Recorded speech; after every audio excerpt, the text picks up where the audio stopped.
Hello,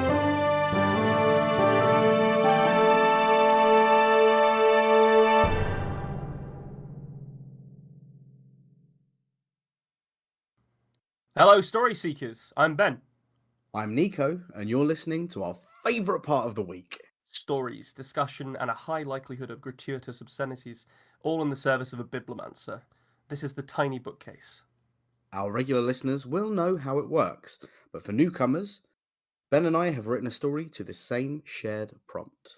We're about to share those stories with each other and you for the first time, then we'll workshop them on the mic. This week, the prompt is guidelines, and in order to fully obey the rules of story seeking, it's Nico's turn to go first. Now, I think it does bear saying for our regular listeners, we are going to do something a little bit different today, aren't we, Ben? We are. It's you wanna tell them before we do it. I could see it. I could see it.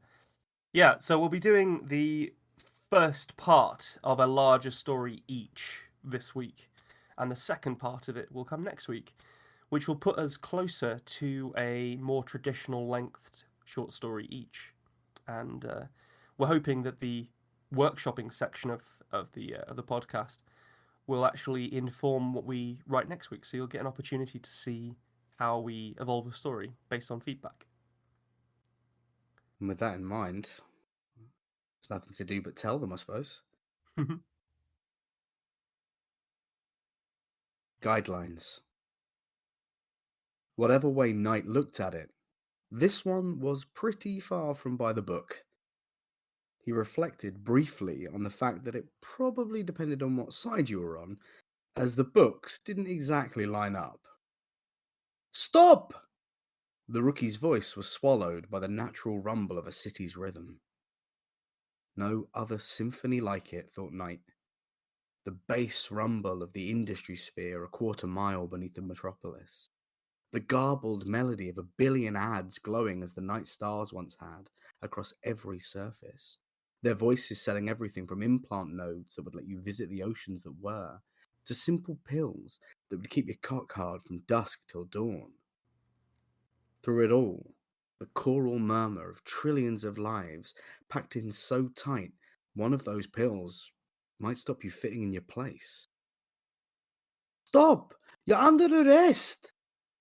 The rookie's voice interrupted the planet's orchestral triumph once more, seemingly only for Knight's benefit. The kid really was doing it the way they taught you at the academy. Knight thought about telling her to save her breath. Son of a bitch can't hear you, and you'll want every drop of air you can get hold of to run one of these bastards down. But he couldn't spare it to yell, so settled on picking up the pace, drawing his sidearm as he did. The rookie wouldn't do that, he knew. Don't run with your firearm drawn. Keep that trigger under control. Yeah. Bullshit. That thing decides to stop running, you'll be glad that you have your weapon out. Half a second is everything. Of course, they don't teach you that at the academy. They show you how to put half a dozen in the 10 ring, but the 10 ring doesn't come screaming at you with a spear of holy light. At least it didn't when Knight was there. He'd let himself get distracted. Shit. Knight felt his instincts and the subdermal wiring that allowed him to take action faster than he could process a situation threw him sideways into the rookie. A new cry of, "You're under arrest!" was cut short as he speared the breath out of her. 15 feet of illuminated ad boards smashed through the space they'd just been occupying. A number of civilians were ruined by the impact. The sign crowed on. With our patented blend of over 4,000 herbs and spices, you'll say, I can't believe it's not organic. Knight struggled to his feet. The years rubbed between his joints like grains of sand. It was an irritation now that he would have to pay for somewhere down the line. This was lost time that they couldn't afford. The rookie had pulled herself up and was moving towards the debris. The ad had finally started to blink out. Blood must have been getting into the exposed connections. We need to call this in, recover their ID nodes, and contact their listed genetic associates. Knight blinked slowly before turning to continue the foot chase. It was likely already a loss, but he couldn't just let it go. Either the rookie followed and got chewed out with him, or stayed and played by the rules as written. Either way, someone was going to be disappointed. The song of the city had undergone a key change. The groans of the crushed civilians faded into the miasmic swirl of sound around him. His heart rate, forced to kick into a new thudding staccato, became the leading instrument as blood flowed past his ear canals. He had to catch it. It was worth breaking a couple of laws. The commissioning body would write that off. They had before. As he ran, his tongue forced loose a tooth. It crunched between the others around it as he bit through its case. The pieces were sharp, and the taste that flooded his mouth was acrid. The lightning sensation of the plasmic infusion made him feel as though the planet beneath his feet was surging into him. The quintillion miles of wound neon on the planet's surface seemed for a moment to glow effervescent before it suddenly dimmed, throwing the world around it into sharp focus. Knight couldn't help but let out an exultant scream as he ploughed through the tide of bodies. Civilians were knocked sprawling as his enhanced form met scant resistance. And it didn't matter. His heart was rattling a military snare now. Had his mind been in the correct state, he may have checked his bio readout. But he didn't care what the rate was. Some asshole in a big chair would tell him what the reading had been when they chewed him out for saving the fucking world. He could see its back now. From here, it looked so normal, weak, even. From the front, he knew it would be beautiful. Astonishing was the word the rookie had used. The kid had studied the image of the perp for what seemed like an age to the impatient Knight. All you needed to remember, from his perspective, was that it would look too beautiful to be real. Its mop of blonde hair, so fair it might be white, trailed behind it, as it seemed to wind impossibly between the people. One of their tricks, to move among humankind as though they were simply atoms. That was enough confirmation it was the one. He could make the shot. He knew he could make the shot. The thing was right fucking there. Even as he ran, the crowd was beginning to part for him as the ripples of his movement spread out. He leveled his weapon. It reported just once, like the bellow of some ancient animal tearing from the shadows. It was a cataclysmic cymbal hit at the end of the song. The city would need a moment to recover and turn the page on its sheet music. The shot had to be made. There was no second one, unless the rookie had followed. The universe held its breath in the silent wake following that explosive discharge. It snapped back into full life as the dusty grey explosion happened on the back of the perp. These rounds were far too rare now. Packed densely with the ashes of a religion that once was, they were well on their way to running out of the precious material. No more beams from holy sites or self-professed saints to burn. Its effect was immediate. The fleeing enemy slipped forward, given material form too fast for it to comprehend the change. As it stood, its broad wings unfurled. Even to a mind as twisted by chems as Knight's, they were magnificent to behold. A last vestige of their dominion over humanity.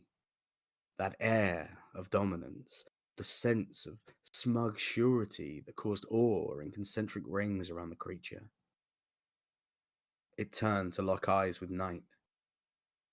12 feet of a body type humanity had long since abandoned, all sharp edges and flowing silk. The wings spread twice again as wide, and the people close to it found themselves compelled to press together, making space for the divine being that had slipped into their reality. Holy fuck. The rookie's voice sounded from behind him. Knight smiled to himself. If he could get this one to follow him again after their first experience with the Seraphim, they might just be able to make it in this division. You got that right, he said. Mikhail, put your hands up. Fold them wings in, and I'll consider not blowing your fucking brains out. The Seraphim raised one hand towards the sky. As it drew a short semicircle above it in the air, the signs around it flickered, and a sword, shining like gold and writhing with serpents made of pale blue fire, seemed to be drawn from the very air. You may have abandoned the Lord, infant, but he is not dead. This world will be cleansed of its technological tumors, and Eden born anew. You are designed in his image, yet you abuse his work. Now die in his name. The seraphim seemed to cut through the air between them like a razor blade through gauze, reality separating gently around it. Knight grinned. This was a song he definitely knew all the parts to.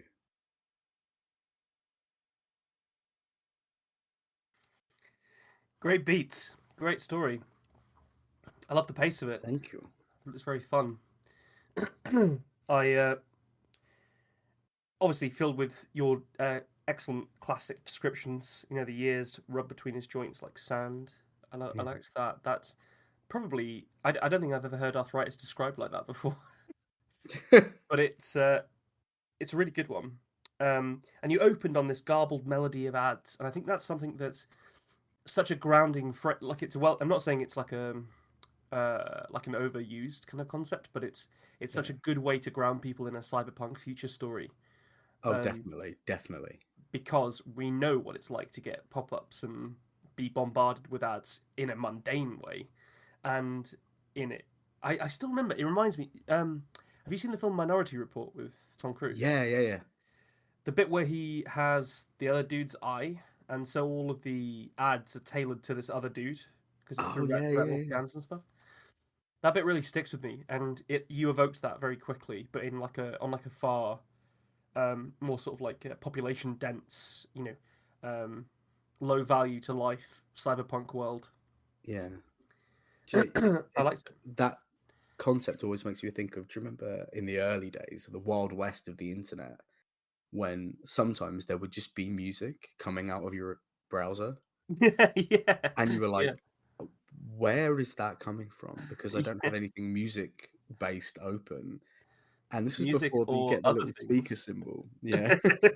But like now you get the little speaker symbol. It's like this tab is screaming. But at the time it's like Yeah. somewhere on here is a pause button and I need to find it It's because fucking the internet is not like infinite and free at this period in our timeline.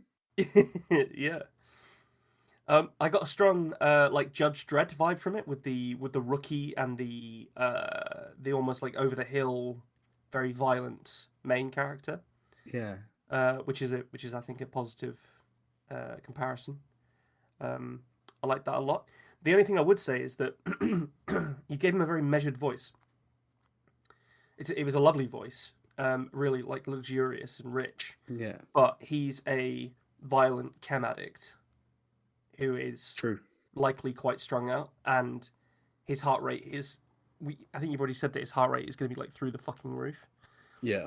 So I think I'd quite like to see him be a bit more panty, a bit more broken in his speech, a bit more like desperate to fix this so he can move on to his next bit of violence.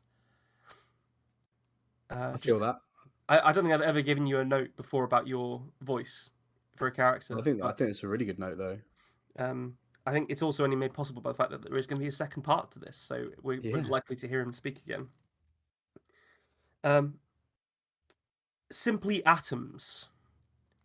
I Yeah. think you maybe skipped a point there, which you maybe could have lingered on to really drag that bit home for the audience, Yeah. because I got what you meant, but it was over in a flash, Yeah. and I think um, I think I could have done with a little bit more of that, because he becomes this creature becomes more and more definitely an angel as Yeah. it goes on, and I like the idea of it being rooted in science more firmly, and I think that's the only time that he's sort of referred to as in a sort of scientific way. Yeah. Um, I think that would make it hang together a little bit better. Uh, but on the other side of that, the ore radiating from in concentric circles, as in like what halos actually look like. Yeah. That was fantastic. That's a really good bit of imagery, and I Like, love alternate takes on religious iconography. Like, why are things like that?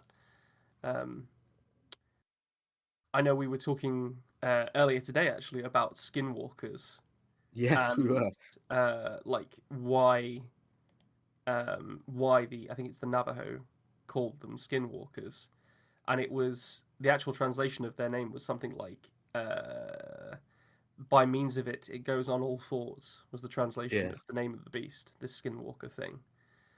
And It's we had so it's disturbing. I it's don't chilling. like it. It's chilling, and it's chilling because, and we figured it out just in conversation, because the idea there is that they needed to convey this vital bit of information about this monster to such a degree that they included it in the name.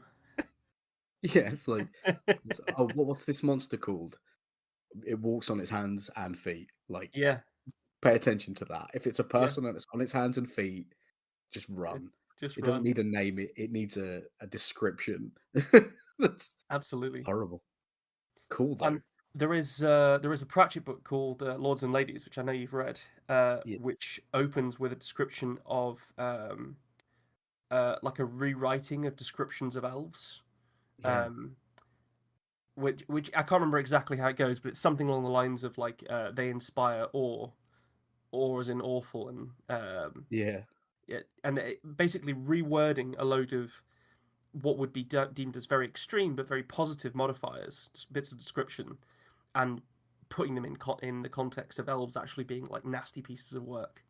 Yeah. And I felt like you had a bit of a vibe of that with this seraphim, um, I which is yeah, good. I like that idea of like this, like these holy beings. It's like that people are compelled to obey and to believe and be amazed, like as in like almost like they're an alien life form with Yes. psychic powers we can't comprehend. I think that's I like that just as a general concept of like, what if our religious concepts are based on like otherworldly life forms, and like I still believe that thousands of slaves and incredible amounts of work built the pyramids. I don't think it was lizard people, but No, but there is I something more comforting. I find it more comforting, this idea that there were like other, potentially other things that manipulated humans rather than the idea of a sky wizard, which I think is nonsense.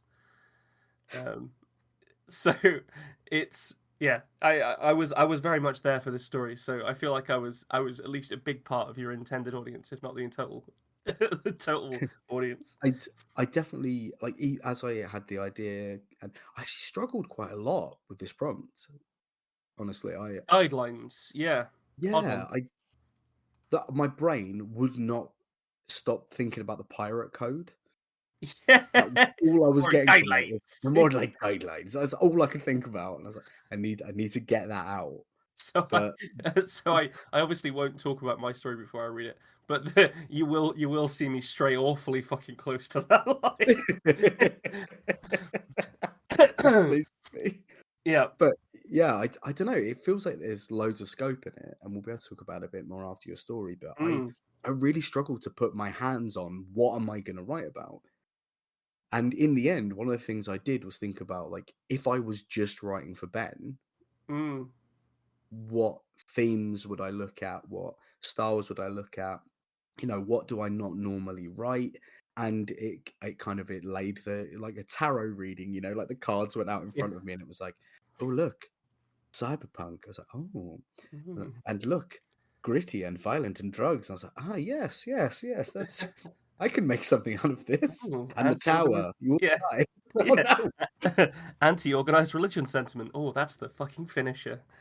I was like, "Wait, no, I think I loaded that one in the deck." I knew that was coming That up. one was always coming up. Yeah, no, I really liked it. I think it was a good place to leave it. I also wrote down Billboard, and that was because I felt like I blinked and almost missed that bit. Yes. How long is that description? Is it like two sentences of like what, Which part? like when she has to like call it in, and there's like an incident. Oh, when she says, "Look, that this they get the thing thrown at them, and then she's Yeah, like, "Just hit some civilians. We need to call it in." yeah, But yeah, yeah. that is quite short. That bit. I would punch stuff like that up a little bit more, just Okay. because it's supposed to be an obstacle um, Yeah. to your pace. If you're writing a chase sequence or a battle scene or anything like that, like obstacles need to like, or at least for me, I feel like Obstruct. they need to feel like that you have to struggle over them. Um, and there was a bit like just after it happened where he like blinked slowly at her, then left quickly. And I'm Yeah. just thinking, from everything else that we know about that guy, I think he just goes. Like, I don't think he Okay. even stops. Do you know what I mean? Like, Yeah. he's but I think that's because you left me with such a strong impression of who this character was very early on. Yeah. That obviously she stops, obviously she deals with it, but maybe he doesn't, and yeah, that it could just a little bit of a just take another pass at that bit, I think, and then Okay. I think you're good. But that's really easy to have an opinion on. Yeah. Because the rest of it was so good, and the world building was so solid, and the characterization was so real. I Um, yeah, I am happy with it. I really struggled with like not getting towards that 1500 words, being like, and now to wrap it up. But then I actually found a lot of pleasure in starting to pad things out. So I think it's going to be a fun experiment pushing this I up to yeah, I didn't. 3000 and Obviously, that was your experience of writing it. It didn't sound like you'd written padding. It sounded like you'd written a middle, which yeah. is something that maybe we sometimes don't do as very much. I think quite often we write like setup punch, Yeah. and the midsection is actually the body of the text is actually really important in order for to convey stuff like meaning and tone and like deepen the feeling of the world. And I think you did that very well. So Mm. I think I wouldn't put yourself down by saying you were padding. I felt like you were exploring the story more deeply. Yeah, Um, I think that was poor wording by me, but mm, it was definitely more. No, wait, I do have the liberty to talk about this and mhm. to use less implication and actually directly tell the story because I have definitely got used to just using inference to like let you tell the story to yourself. So it's a fun experiment to like at the very least teach myself how to write longer fiction, which sounds weird because I've Written a written a book. novel, Yeah, but yeah. it's yeah, it's definitely like you know how to do this bit now. Like I can write 1500 words. Now start overextending those muscles a bit to see what you can actually do with a bit more room. It's cool. I like it. I like to hear it, man. I really like to hear that. I'm always reminded of. I actually spend quite a lot of time thinking about one particular episode that we did together. Yeah. Whenever I'm writing, since then, which was the write like that we did for Ernest Hemingway, um, Okay. because that that way of that inference that you just spoke about, Yeah. it is actually such a vital tool, and Mm. it's like it's almost like a riddle, like what's in a story that's never there, and it's the stuff Yeah. that those are the bits that allow your readers' brains to work on in the background and feel it in their sort of heart. Um, I think anyway, and so there's always a place for that. Doesn't matter whether you're writing a 3 book series or a piece of microfiction. Um, and I think there was still inference in your writing. I don't think you were over explaining things or No, I uh, think it's nice for it to be able to like leave those breadcrumbs. I was really pleased with the little snippet of dialogue from the billboard saying, oh, yeah, you'll be amazed it's not organic because mm. it's what does that mean? What? It's always food as well in cyberpunk, isn't it? It's always like Oh yeah, things about like synth ale or meat or some new food supplement that yeah, it's good. I know I liked it. I really felt like you had a handle on the way that you were approaching the cyberpunk tone in this religion is real kind of Yeah. fantasy. It was good. I liked it. I liked it a lot. Looking forward to see Fine. what the second part's like. Yeah, me too. So I'm So, interested to see how this goes because I have actually had COVID um, for the yeah. first time. I haven't. Have you had it yet? No, I haven't. You My haven't. Yeah, lovely fiance has had it thrice, three and times. Yeah. I somehow have just swerved it. Maybe Hmm. I'm immune. Who knows? Maybe it's the last of us right now. Uh, yeah. No. So I thought I was bulletproof as well, and then Yeah. lo and behold, no. Anyway, and I really felt like the head fog and everything else like Yeah. that. And for the first time since we started writing the podcast and stuff, I sat down to write at the weekend and just it just wasn't there. Just there Oh wasn't man. anything behind the eyes. It was horrible. Unlike obviously I had like a fucking huge temperature and like I was Yeah. I was full of all kinds of horrible mucus. But it was pretty scary and it got me thinking about all these people that have had like long COVID and stuff, Yeah. and I'm just like, that is awful that it does that to people. And I know like normal flus do that to people as well a bit, don't they? Yeah. But not pleasant. So my point here, and I'm not sort of qualifying what I've done, but I really enjoyed coming out of the gate and actually being able to write a story to tell today. So we'll see how it goes. Can't wait. Guidelines. There is only one way to get there. That law transcends our generational minds and haphazard hand-me-down memories. It is one of the few laws that the Everfolk obey.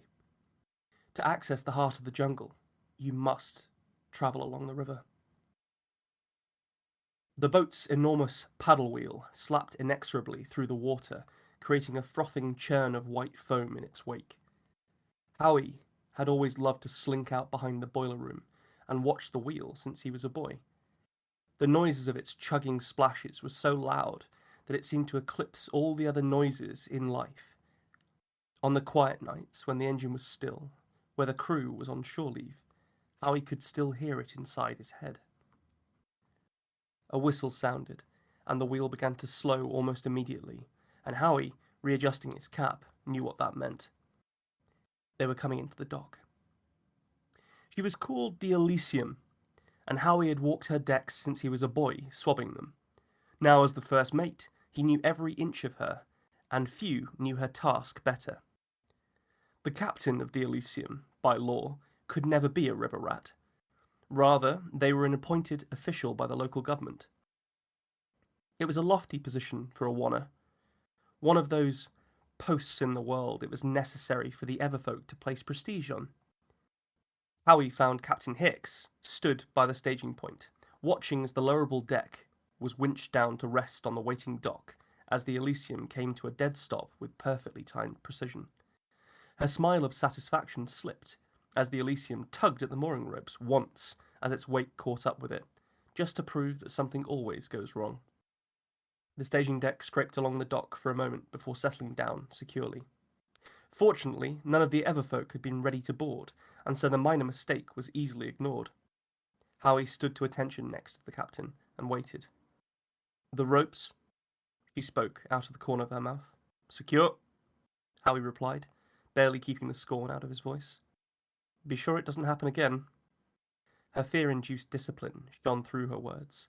She was terrified of being shown up. Aye, Captain. The luggage came first. It reminded Howie of the stories the old and jungle rum-soaked river rats had told him when he was a boy. There had been a time when the Everfolk who chose to make the one-way trip had walked with bare feet towards their next life. The reverence for the trip remained, but the deference to the jungle was something only Wanners maintained. Those fellas had loved to spin yarns, smoke grass, and spit into the river they had plied their trade on. The water can do that to a Wanner. When something becomes your whole life, it's easy to start thinking that's all there is. Howie recognised he wasn't far from that himself. He watched as valises, cases, and trunks were marched down the dock and up the staging ramp by eager and well-dressed Wanna servants. Those men and women had technological devices clinging to their belts, necks, and faces, never far from their hands or thoughts. Yet their lives were about to change beyond all reckoning, and on their faces, the entire spectrum of that change was represented. Howie saw some barely conceal their excited elation. Others went about their duties with sombre regret, but most seemed worried. Change can be a terrifying thing when your family line has worked for one of the Everfolk for generations.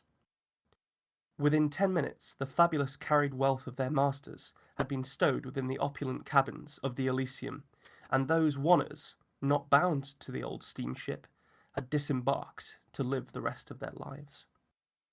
A distant chime sounded from within the white weatherboarded hotel that jutted out over the river beside the dock. Howie waited next to Hicks, and after a moment, the Everfolk came down the dock. Their bodies were timeless in their perfection, and though their flesh bore the same shapes, sizes, and colours of Wanna racial groups or body types, they all seemed somehow alike, having long ago reached the zenith of human potential on a subcosmic level. It seemed improbable to Howie that these people had ever lived and died as a Wanna does, and he wondered, as he always did, what it might feel like to hold the memories of an Everfolk, watching history unfold. Captain Hicks fawned over them as their long strides brought them up the ramp onto the Elysium's deck, greeting each of them in turn with deference, but never daring to shake their hands. It was forbidden to touch an Everfolk unprompted. Howie logged each of them on the passenger manifest as they passed him without a glance. Then his eye caught on something he had never seen before. An Everfolk child, looking to be the equivalent of a 1 or 9-year-old, was walking up the dock holding the hand of their parent. "Captain," hissed Howie, indicating the boy. "Be quiet. I have read the manifest," replied Hicks with a close whisper. "But the law says—" "The law does not say anything about this. It's only a guideline. Remove yourself from the prow, as you have lost control of your voice." Howie turned, and with as much dignity as he could gather together, gave the manifest over to the second mate before making his way up the crew stairwell to the pilot house. The Elysium was quadruple decked, and everything shone. The fresh painted railings, the polished brass fixtures, the varnish sealed wooden decks. Howie had thought that there was a purpose in that beyond luxury, that there was perhaps something holy in their task. Now, Howie wondered how much of that was law and how much was simply obeying guidelines. Rusty was at the helm. The old Wanna pilot was diligently waiting for the captain's signal in order to back the engines and begin their journey upriver. "You see they brought a boy aboard?" Howie vented. "Yep. Guidelines." The taciturn old man said the last word as though it explained everything. "Do you reckon the captain took money for it?" Rusty didn't respond. His eyes remained fixed on the emptying foredeck. "I won't stand for it," continued Howie, and Rusty just smiled sadly in response, then shook his head. Howie heard the slap of the mooring lines being thrown back aboard. The captain's sharp whistle came, and Rusty pulled the cord on his larger steam whistle, which issued a loud vapour-filled groan to notify the engineer they were leaving. The Elysium's gears span in her guts, causing the paddle wheel to bite the river, pulling them away from the dock as the landing deck was winched up. Howie watched as Rusty span the wheel to twist the rudder so that, as the Elysium backed up, she turned sharply to point her nose upriver. Another blast of Rusty's steam whistle, and the engineer reversed the flow of force from the engine, so that the paddle wheel would drive them forwards towards their destination. The comfort he had once found in the loudness of the paddle wheel rang empty for Howie, who felt his brow fix into a frown as he thought over what could be done for the boy. He knew he had time, but not much of it, and Wanners were not permitted to restrict the Everfolk in any way. The frown stayed in place, as the wet warmth of the jungle became heavy around them, and the light from the sun became obscured by the overbearing trees that swooned from the banks to shade the river. Within the hour, they were swallowed by the jungle. They came for him in the night. Howie's Wanner crewmates woke him up by forcing a gag in his mouth and ropes looping around his hands and ankles. They carried him out of the cramped crew quarters and down the stairs. The brig, such as it was below the waterline and next to the hand pump the crew used to bring water up for the engine. The brig itself was just a brass rail they could bind someone to, should one of the crew lose themselves to drink, river malady, or madness.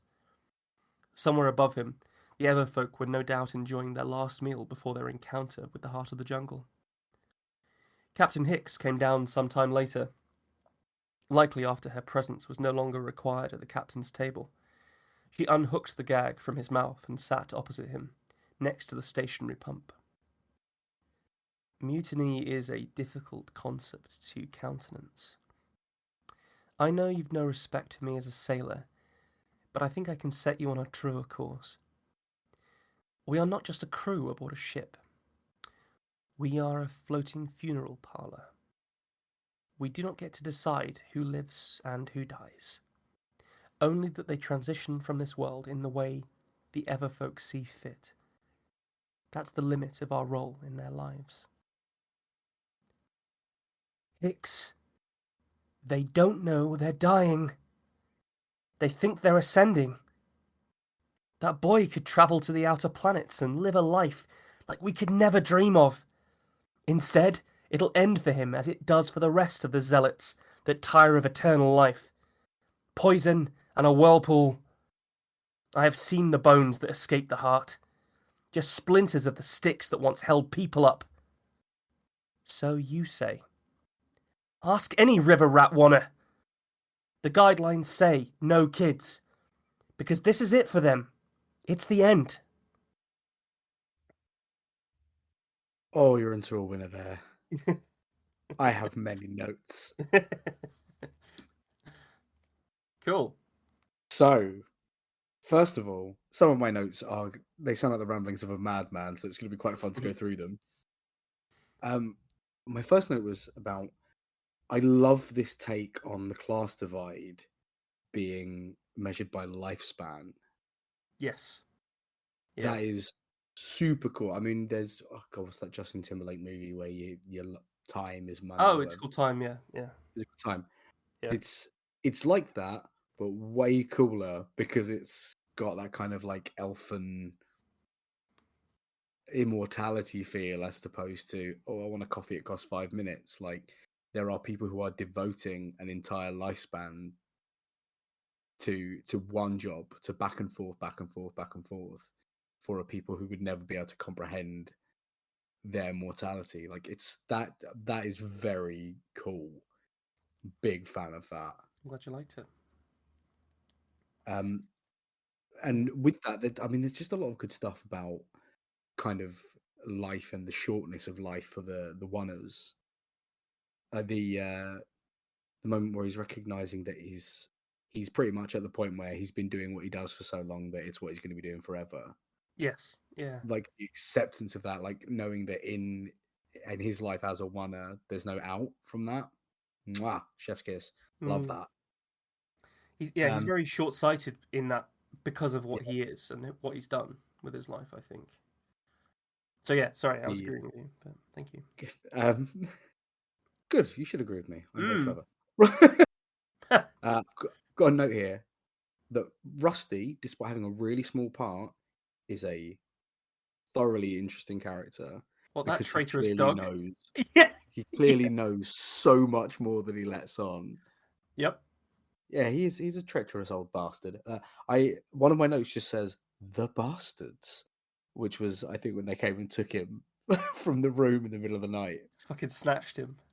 Just they straight up Burgled him. burgled him. I shall have you, my boy, even if it must be by burglary. No, I was gonna say they full metal jacketed him. Yeah, it has. I think it has got some sort of like Kubrickian nightmare to it, I think. Yeah. Um, The I mean, it's really interesting that you say that because, of course, it does have this like boat going into a jungle, Heart of Darkness vibe, and yeah, you know, I would say that that kind of like era of cinema, like sort of Francis Ford Coppola and Kubrick, there is this like terror around life and the madness of man that yeah. the both directors really work with a lot. Yeah, I enjoyed Jungle Cruise 2, The Viet Cong Strike Back. Yeah, I think it's great. I don't think I'd get the Rock back for this though. I think Dude, I reckon he'd do it. you reckon I you'd mean, do after Black Adam, he will take anything at the moment, won't he? it. So Have you heard the the version of Nothing Else Matters from Jungle Cruise? yes, I actually really really dig that. It's sort of I I mean, it's a okay. great song anyway. It is. It's But always the. I often find that the best thing about Metallica songs is people doing covers of them. mm, Don't know whether there's that's a hot take or not. I know it's a little bit off topic. There's this fascinating thing in rock musicians, right? Where when you ask people about Metallica, like you say to a guitarist, "Oh, what do you think about Metallica?" They go, oh, "I love Metallica, but Kirk Hammett plays the shittest guitar solos ever." And then you ask a drummer, "What do you think of Metallica?" They go, "Oh, I love Metallica, but Lars Ulrich's a fucking wanker. He's a terrible drummer." So it seems like if you play the instrument they play, you won't like that bit, but you will agree that Metallica as a whole is very impressive and well put together. And Hmm. it seems to be everywhere. And I don't know why. It's just something I have noticed. That sort of sounds like they've mastered the egoless application of music. If they aren't Uh, like showcasing individual talent, I because mean, I that think they're trying to.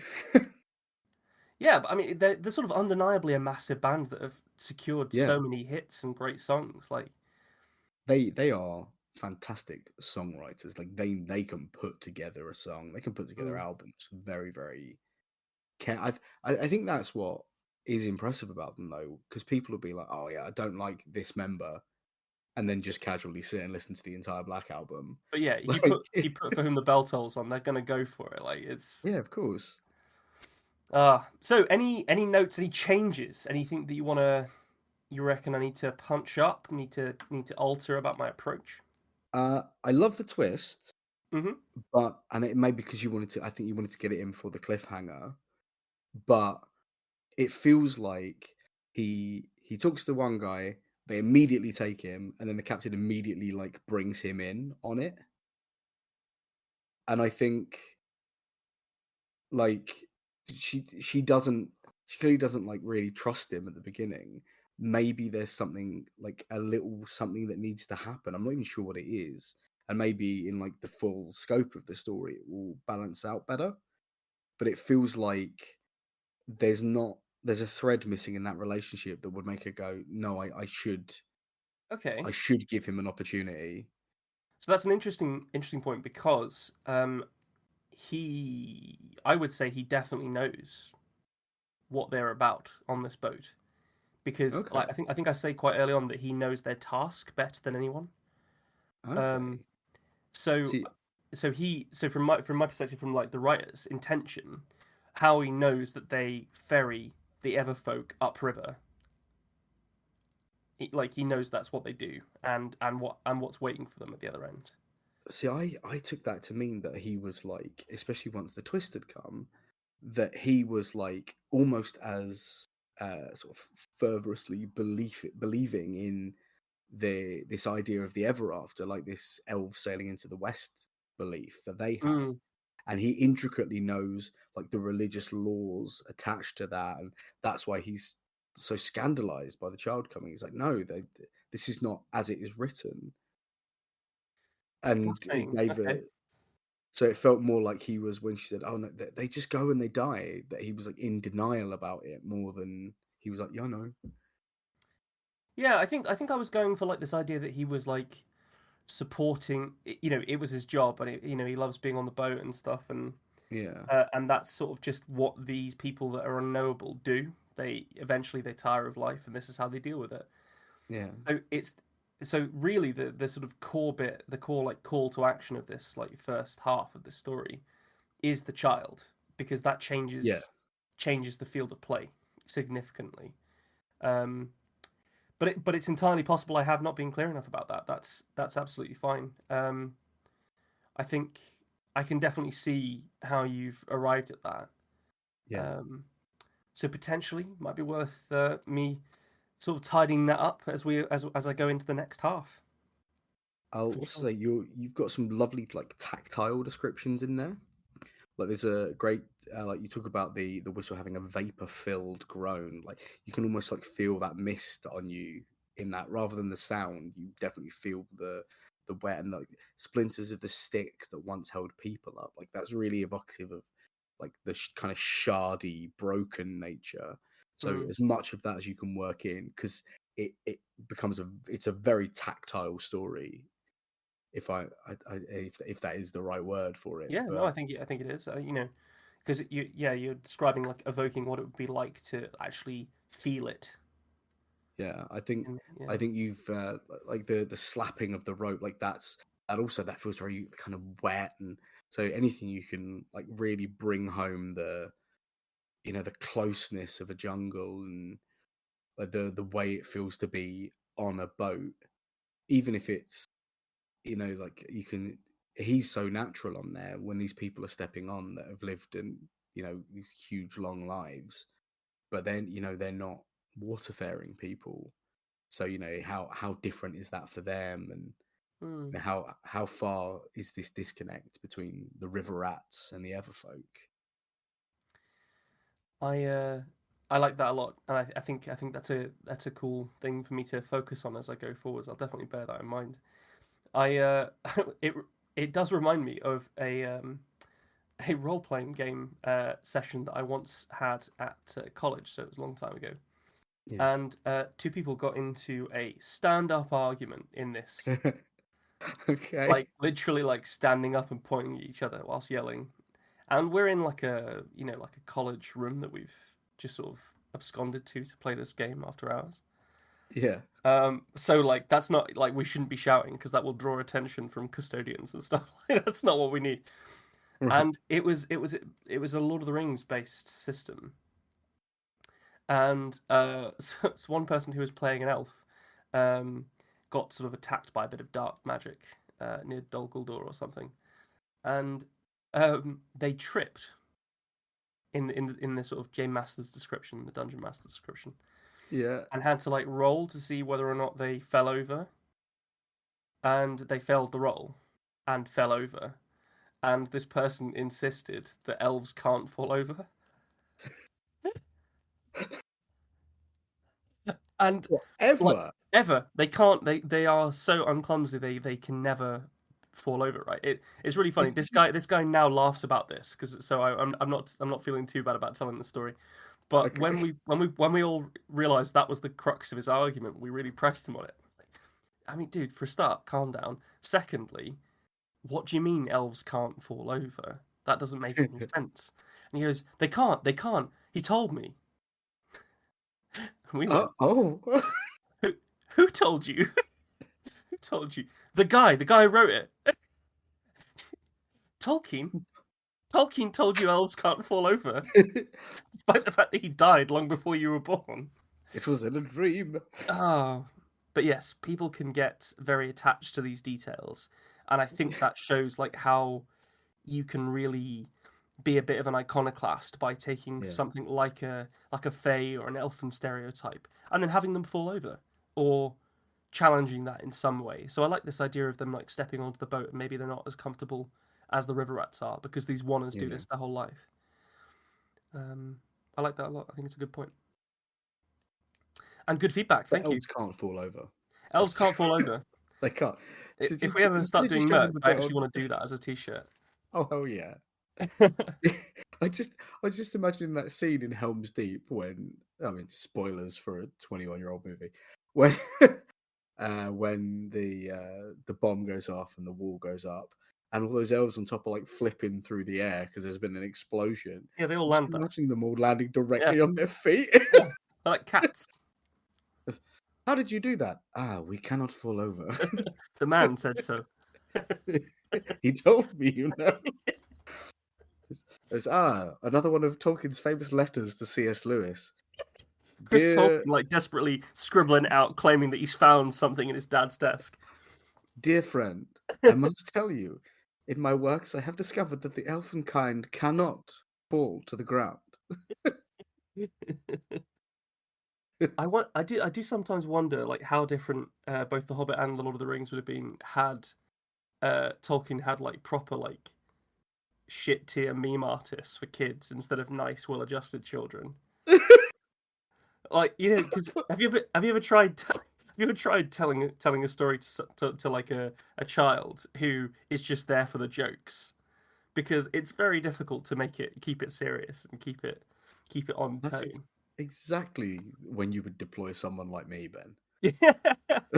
That's exactly But what you were I'm going to roll for. with it, like I feel like Tolkien was like this sort of fairly dry, brittle, professorial type. I think he was going to just tell them their story because the reason he started writing it down was because they were getting pedantic about like the colors of things, right? Yeah. Um, so yeah, I don't know. Just imagine if like Chris Tolkien had been like, "Oh, what if the elf fell over now?"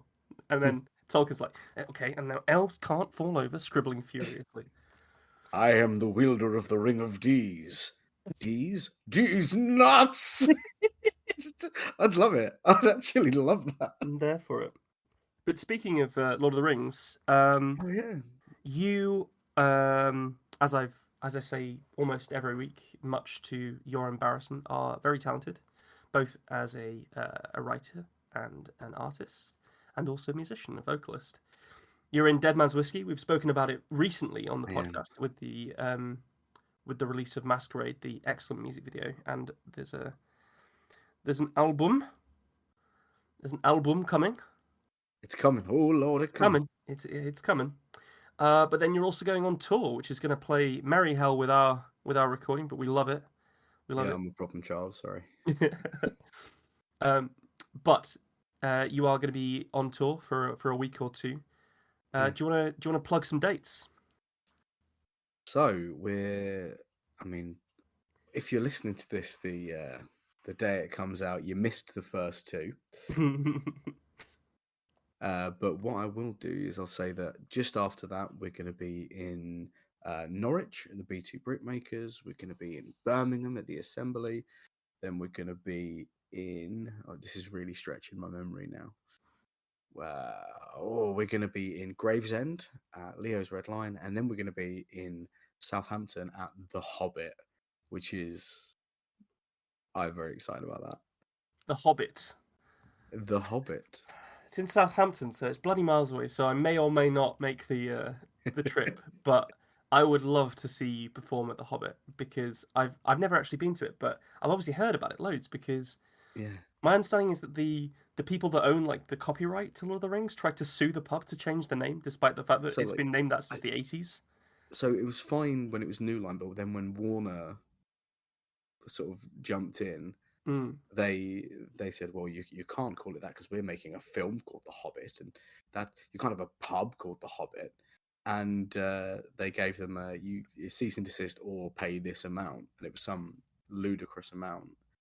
And Ian McKellen got wind of it, and then a bunch of other like of his friends and other like big Tolkien fans found out about it and Stephen just Fry paid did for as like a well. yes, I know Stephen Fry was definitely involved, and they paid for like 1,000 years of this license just as like a leave them alone, That's and so fucking cool. it's just a real like cool vibe pub. We're playing an acoustic set. It's the second one we've ever done. Oh, Just because if you did a full electric set in there, the building would probably fall down with a 5 piece. And we were like, we want to play here so badly because we love it every time we come to Southampton. You know, for us, it's a big part of like geek culture, and so we're doing an acoustic set with covers and all kinds of. We're gonna do some filler stuff. Like I mean, spoilers for anyone who might come. I've bought some elf ears. I'm probably gonna take a copy of The Hobbit on stage and just fuck around with it, and sounds so so fucking cool, man. we're doing like like an evening with Dead Man's Whiskey as opposed to just a straight set. I'm really excited for it, and then I'm gonna get really drunk, Ben. Yeah, that might actually secure me coming.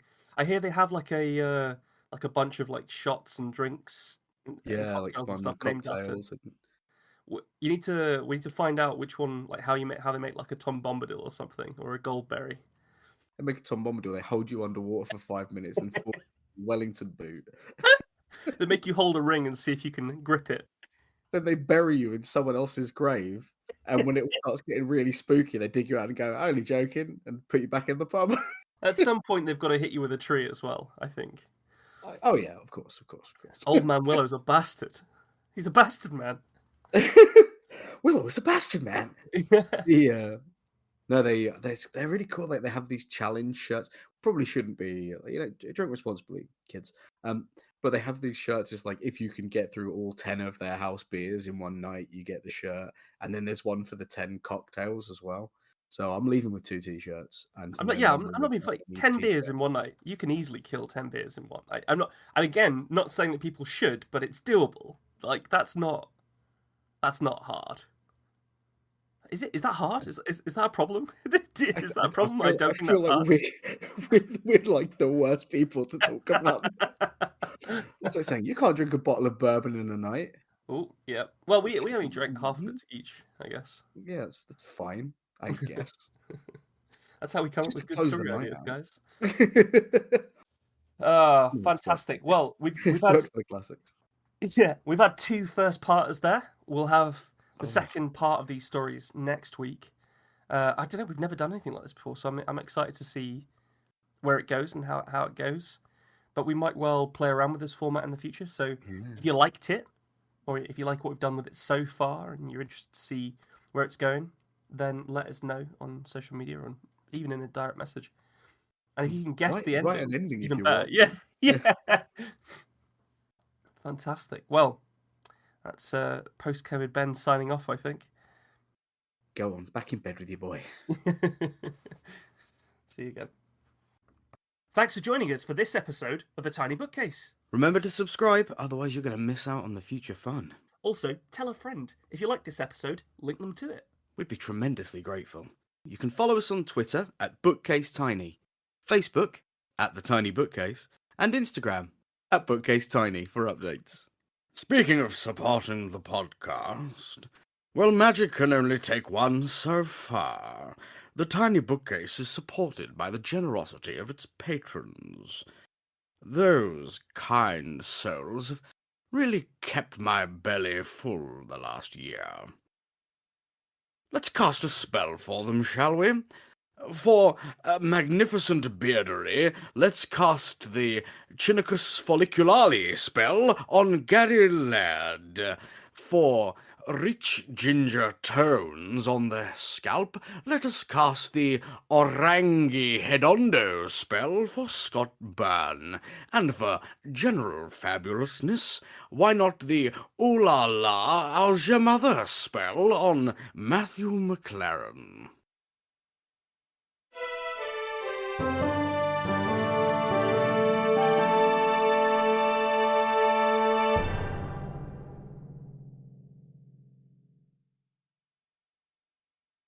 How do you come up with that shit, man?